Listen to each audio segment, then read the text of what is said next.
Broadcasting live from SETI Alpha 6 in the Andromeda Galaxy, this is Mr. C. Yay, it's a new day, it's a fresh start, it's a new beginning, the sky's the limit. So you should have your journals now, I think they've been handed out. So, and you know the drill, you know the do-nows. You should have a couple of white sheets, lesson planners, huh? You're used to it. Homework goes in them, of course. I'm not going to review all the do-nows every day. Just today, and I think at the start of a new quarter, it's good to do that.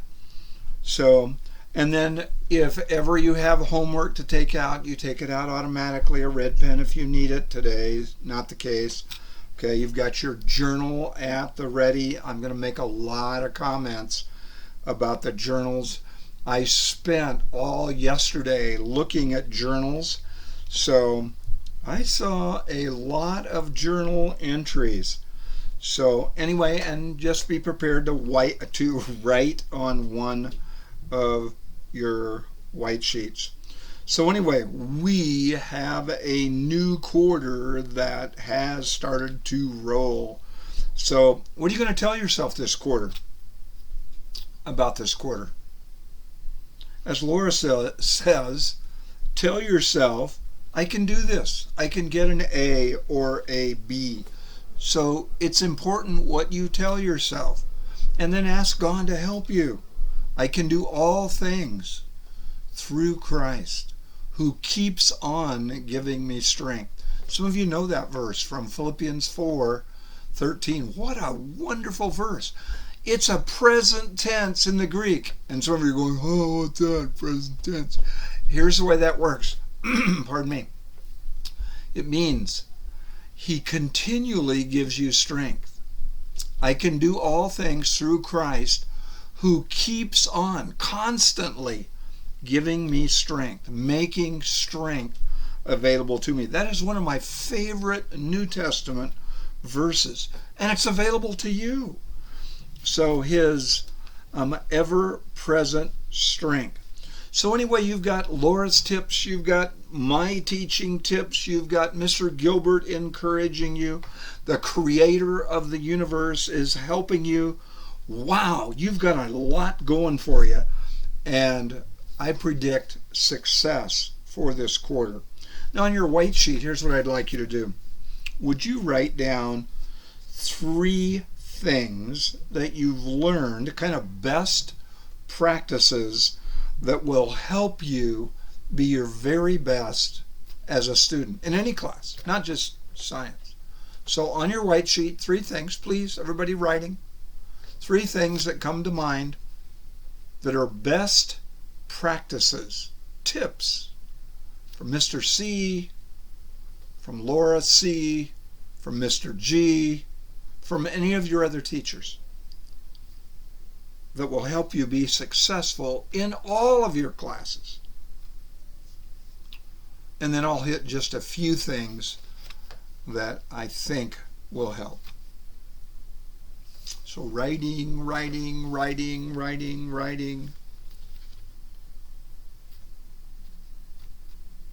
Another 30 seconds.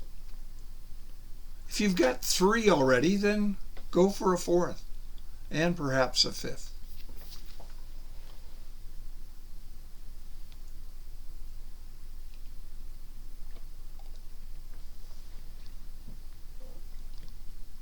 Alrighty, see if you have any of these. Goals, of course. So how many of you wrote goals down? Thumbs up. Thumbs up. Okay, I see all those thumbs. Goals. And what do those goals need to look like? What do they need to look like? Short, doable, challenging. Oh yeah, I remember those. Understandable, written down, somewhere where you can see them on a regular basis, somewhere where you can see them. Then those goals will come true. They will actually happen. And then in any class, of course, pay attention. So good students are good listeners. They don't have to be entertained to learn. So Laura told you that you have a built-in curiosity. And you do.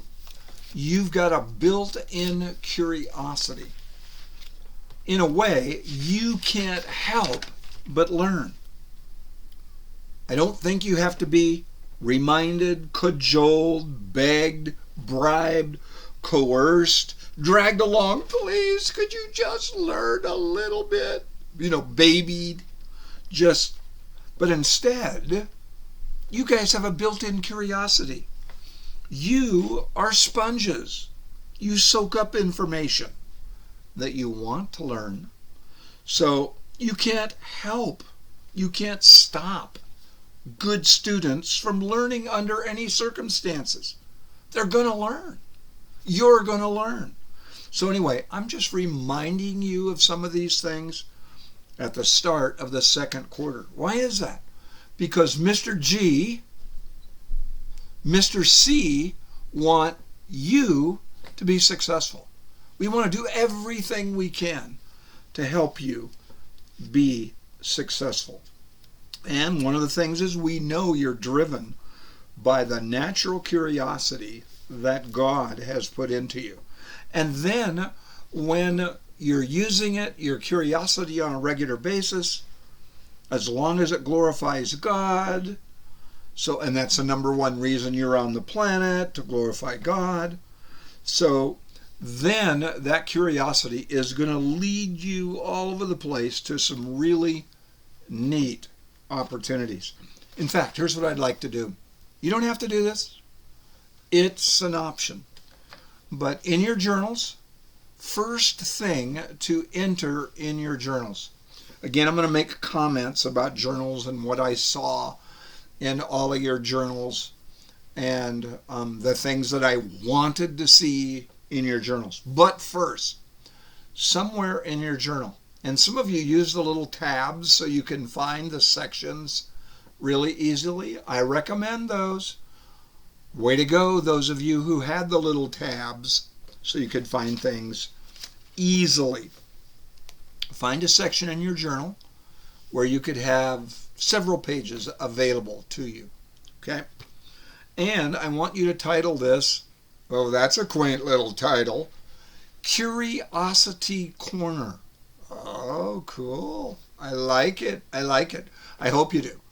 Curiosity Corner. Kind of a little section or a corner of your journal where, when questions come to mind, it doesn't have to be in science, but it could be. I hope there's some science questions. You just write down your questions. I wonder about this. I wonder about that. And by the way, the greatest scientists, but not just the greatest scientists, all humans ask questions. Your brain was designed to. So as you have questions, just write them down in the curiosity corner. And the next time I go through the journals, I'll look for those. Now, it's an option, but if I see them, is it going to cause me to perhaps or probably give you more points on your journal check? Oh yeah, definitely it will. And I'm about ready to move into the journal section and tell you what I'm looking for, and the next time I look, what I'm going to look for. So anyway, of course, assignments. What about assignments? When assignments come to mind, what should you think of? How about OTAs? Oh yeah, on-time assignments. It's a big deal in all classes. You get more points if you turn assignments in on time. If they're NC, neat complete assignments that are OTA, on time. And of course, the all-star assignment tip, RRR. Review, and you will remember. I'm not kidding, it's a secret. If you overlearn things, you will way more easily recall them. Now, as I go on my walks in the morning, I was doing it this morning as I was on my walk, I'm trying to recall a few Bible verses that I'm going over. So I go over them and over them and over them. You know what? They're starting to be kind of in concrete, in cement in my brain. That's a figure of speech. I don't have cement in my brain. Okay? So anyway, just that you overlearn them and then you remember them. So anyway, so that's really, really, really important. So, and then two things that are your best friends. Your LPs, your lesson planners are one of your best friends. It will serve you well. A lesson planner, will make you a great student, or at least a good student. You kind of can't help it, where you write everything down in your lesson planner that's due, that's coming up, that you want to remember. You write it down. It keeps you organized. So really important. Lesson planner. Second best friend, really, really important, your journals. Oh, baby. And you know that I have not just recommended, not an option. It's an expectation that every day in science class, you use your journal. Now, here are my expectations. Okay? And this was an expectation the first quarter. But as I analyzed your journals, I wasn't as picky as I'm going to be at the end of the second quarter when I look over your journals. I'll get to that in a minute. So as you write in your journal, write concisely, semi-neatly. Most of you wrote neat enough so you could look at it and go, I know what language that is. Good, really good. So you write down, and when you look at it later, you go, okay, yeah, I know what I was writing. I recall that now. And then you abbreviate everything if you can. Cut it short. Don't write down a, and, write little symbols. I write symbols, just a one symbol for and. I never write a or the. It's your journal. You're writing notes. So abbreviate. And then, though, I would really try to organize it. Try to keep your notes in kind of like one spot where you're writing about, let's say, it's Newton's laws, 7th graders, or photosynthesis, 8th graders. Okay? You keep everything under that topic, right there under photosynthesis, right there under Newton's laws. Okay? Now, as I was looking through your journals, here's what I was looking for this time.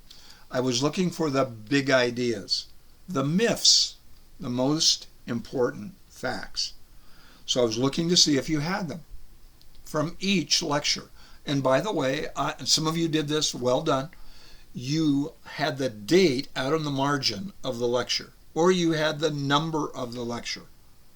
Even better. But probably the date is great too, though, in the margin. What was the date of the lecture?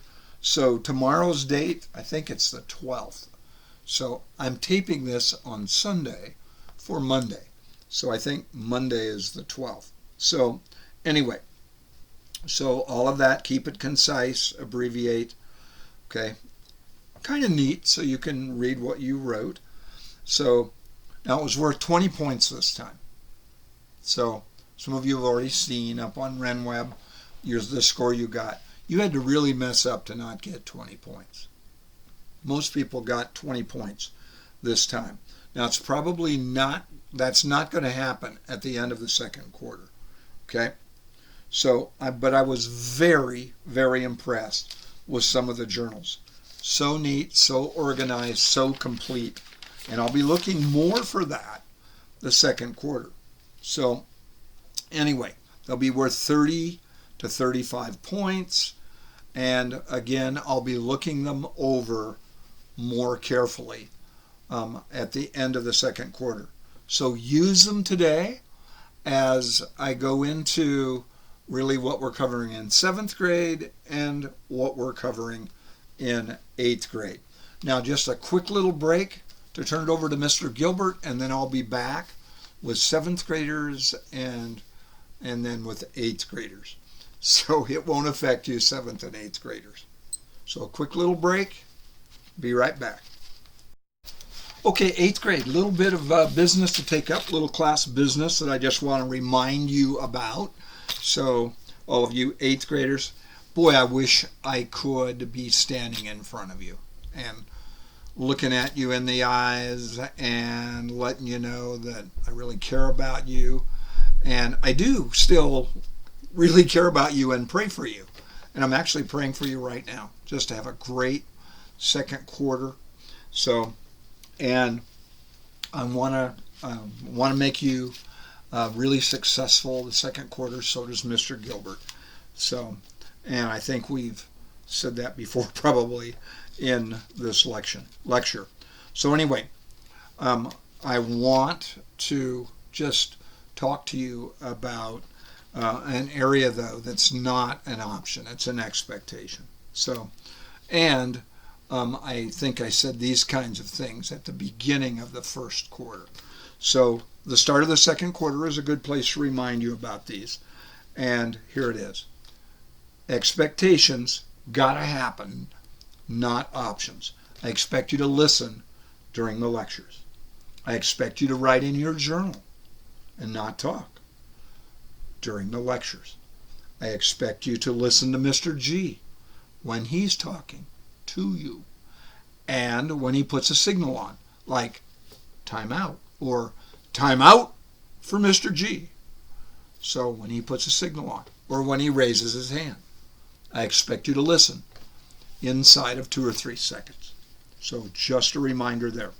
Now I want to tell you what's going to happen if you don't do these things that I'm asking. Okay, here's what will happen.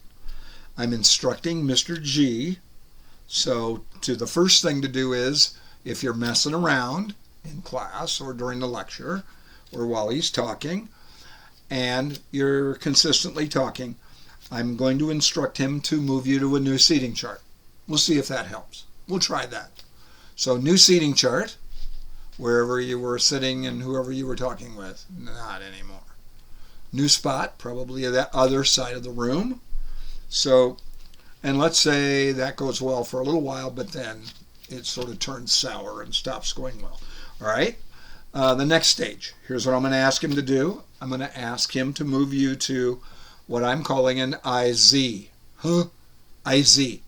That would be an isolation zone, like way back in the corner, away from everybody. So isolation, by yourself. If you can't handle being with people during the lecture or when he's talking, you'll have to be by yourself.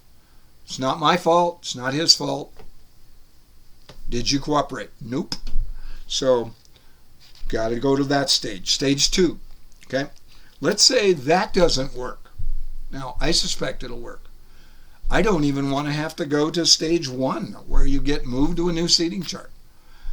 I've got to review these. Now, by the way, for most of you, you're really well behaved.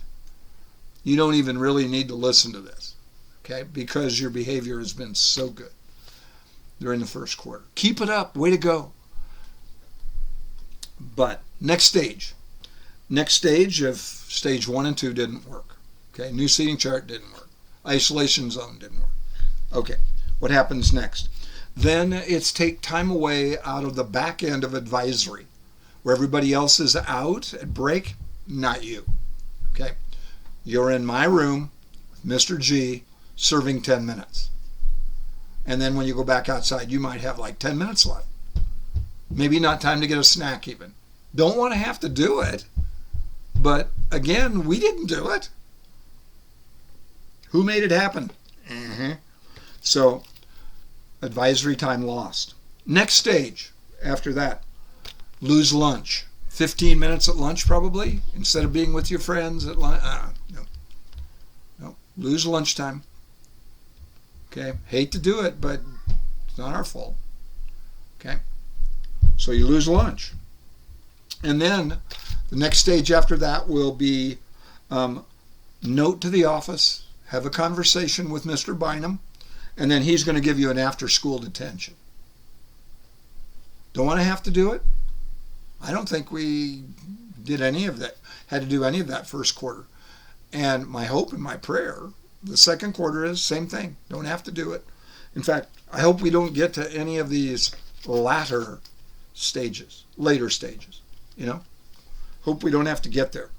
But it's not up to Mr. G and I. Nope. We won't determine if that happens or not. So we'll just take the data in and make conclusions. Okay? Anyway, enough said. Okay? Move on, Mr. C. I want to. But anyway, had to say it. It's important. Okay. All right. So you guys, you 8th graders, have a quiz tomorrow. Are you serious? I am. Yeah. What's it on? Photosynthesis. Whew. We already know something about that. I know. I've already gone over some of it. So find LS5. So I'm going to talk while you're finding LS5 really quick. So LS5, which is photosynthesis. Okay. Just like I usually do before a Friday test. I'm reviewing what's going to be on the quiz. I'm going to do that every Wednesday or Thursday, probably both, before a Friday test. You know, you don't have to do that, Mr. C. I know, but I want to. I want you to do well. I want you to remember this information. It's not like I want you to just take a test on it once and move on to something else and never see it again. Never even think about it again. Okay? So, anyhow. So, the quiz is on photosynthesis. So, you've got LS5 in front of you. You've got your journal open, perhaps. Now, this is the kind of situation where you can write on LS5. You can write on LS5. Okay? So, here are the kind of things I'm going to ask. Where does photosynthesis occur? I forgot to bring a green leaf, so imagine it. Isn't this a beautiful green leaf? So you're imagining it. Where does photosynthesis occur? In the green leaves, or in the stems, or in the case of a Palo Verde tree, in the trunk. It's got chlorophyll in the trunk and in the branches. So, oh yeah, light green. Palo Verde, we've got one of those in our yard. You might. Wouldn't be surprising that you do. Or you've got one in your neighborhood. A Palo Verde. I'm trying to think, do we have any on-campus Palo Verdes? Can't remember. I don't think so. So anyway, but we've got lots of trees, right? With green leaves. So it occurs in the green leaves. But where there in the green leaves? In the chlorophyll. That's it. In the chlorophyll. So that'd be another question, huh? Where exactly in the green leaf does photosynthesis occur? In the chlorophyll. Yeah, but where there in the chlorophyll? I've got this, Mr. C. I've got it. If you do got it, put your thumb up. Mr. G will see it. I'm just curious. If you know. Now don't say anything. Just, Mr. C, I know. I know that it's the chloroplasts in the chlorophyll. Right. It's in the chloroplasts. In the green leaf, in the chlorophyll, in the chloroplasts, in the green leaf. Next, what are the required ingredients that are necessary for photosynthesis to occur? There's 3 of them on the left side. Do you actually have this, Mr. Chambers? I do. Here they are. The requirements on the left side of the equation. Is it sunlight? Yep, that's one of them. Light. So you got your light right there. Then you got your CO2. What is that? Carbon. The O2 part is di. That's two atoms of oxygen. carbon dioxide. 6 molecules of it, actually. Do you see the 6 there? 6. And then you got your 6 water molecules, H2O, water. So those are the ingredients. Those are the requirements for photosynthesis. Say them to yourself. What are they? Without looking, what are they? What do you got to have photosynthesis? You got to have that. What do you mean that? Light. So you got to have light, sunlight, but that would work. Same kind of light, white light. And then you've got to have water, H2O, and you've got to have a gas. What gas do green plants breathe in? CO2 in, O2 out. So CO2, carbon dioxide. And then there are 2 products that green plants make. They make one for themselves and one for us, and animals too. So what do they make? What do they make for themselves? This. They make that for themselves. What is it? Glucose. Oh, that's a sugar, isn't it? Uh-huh. Glucose. C6H12O6. So they make a sugar for energy for themselves. Glucose. It's a whole lot more complex than this sounds. Glucose. What else do they make? Well, you can see that arrow going up into the atmosphere. That's why I have it there. What is it? O2. 6 molecules of O2. Oxygen. So they send oxygen out for us, so we can O2 in, CO2 out for them. Hey, is that a cycle? They make oxygen for us, we make CO2 for them, and animals make CO2 for them? You guessed her, Chester. It's a cycle. It's a really cool cycle that the Lord invented. It's so complex it couldn't be accidental. Very cool, is it not? Okay. Now, Mr. C, do we have to know the equation tomorrow with the exact number of atoms and all of that? No. But you've got to know what are the 3 requirements on the left side and the 2 products, the 2 things that are made on the right side of the equation. The 3 ingredients: light, carbon dioxide, and water. The products over on this side, the products: oxygen. Thank you very much, green plants, and thank you, Lord, for building that cycle in the O2-CO2 cycle. And then they make glucose, C6H12O6, a sugar for energy for themselves, so they can stay alive and do all of their life processes. So let's see if I missed anything. All the questions about photosynthesis. Where does it occur? In the green leaves. Where in the green leaves? The chlorophyll. Where in the chlorophyll? The chloroplast. The requirements, you've got them. The products that are made, you know that. What kind of sugar is it? Glucose. What's the purpose of these products? Energy for themselves, oxygen for us and animals. Okay? Now, here's what I'm going to do. On the other white sheet, you're going to turn this in eventually for an easy 10 points if you do what I ask you to do. You are going to watch 3 minutes and 45 seconds of a video on photosynthesis. We already did that. We saw a photosynthesis video. Not the same one. Oh, okay. Just relax. So you're going to see another video about photosynthesis. I have a distinct reason for showing you this video. You'll get 3.5 minutes today and then 3.5 minutes tomorrow. You're going to use the same white sheet. Today you're going to write on one side of the white sheet, tomorrow on the other side. What do we have to write? I want you to write down in abbreviated form, notes, just every key thing that the narrator brings up about photosynthesis. Write it all down as fast as you can. Now it's going to come at you super fast. Just do the best you can. Don't get frustrated on this.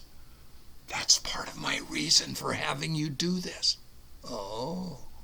So just write down everything you hear, sound it out. You'll hear some things that you're not going to be able to spell properly. Just write them down really fast on your white sheet. Do we have to do it in an organized way? You probably aren't going to have time. Side 1 today, the first 3 minutes, 45 seconds. Side 2 tomorrow, the second 3 minutes and 45 seconds. Okay? So you'll watch this 3 minutes, 45 seconds. If there's any time left, you're going to review what you've got in your journal on photosynthesis. So Mr. Gilbert will answer any questions for you, and then you'll review about photosynthesis for that Q, aka quiz, tomorrow. Now this video is really cool. I have several, again, reasons for showing it to you this way. Again, don't be frustrated. You might get frustrated. Don't. Just kind of relax. Take a deep breath and just write down everything that you catch. If you don't catch everything, it's okay. All right? Let the photosynthesis video begin. See you tomorrow.